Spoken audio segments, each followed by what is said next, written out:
Hello, আসসালামু আলাইকুম guys, শুভ দুপুর সবাইকে। এই যে দেখেন, কচুরমুখির ভর্তা বানাবো মাটির বাটনে। বাটন আর ঘটনা, এই জিনিসটা কে কে চিনেন অবশ্যই সবাই কমেন্ট করবেন। এই যে দেখেন, আমি মরিচ ডালে নিছি।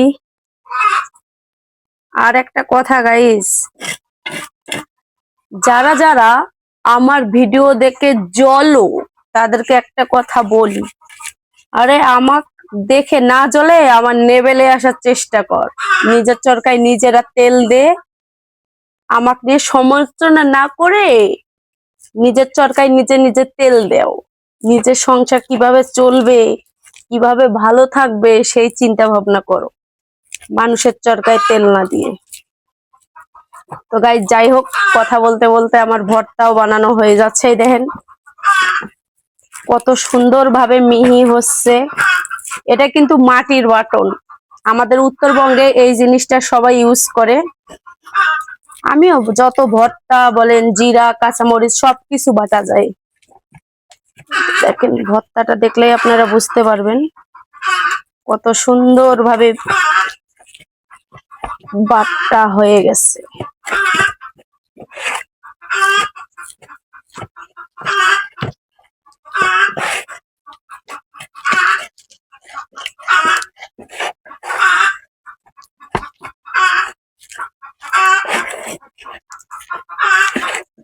এটার মধ্যে ভর্তা বাটা অনেক সহজ।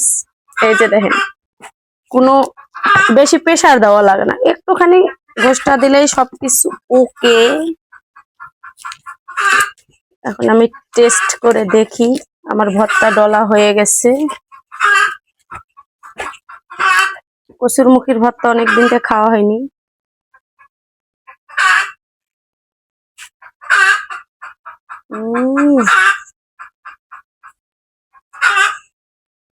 ওয়াও হয়েছে গাইস, কিন্তু একটু লবণ দেওয়া লাগবে। কি করছি,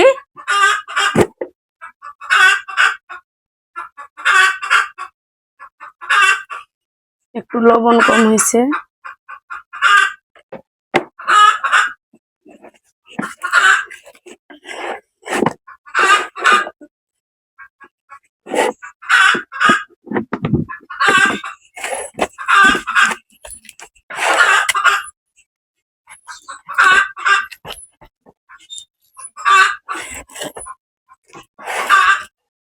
কলিজাটা কাইটা দেখো বন্ধু, তোমার মতো কেউ নাই। আমরা পরের দেখে জ্বলি না, পরেরা আমাদেরকে দেখে খালি জ্বলে জ্বলে।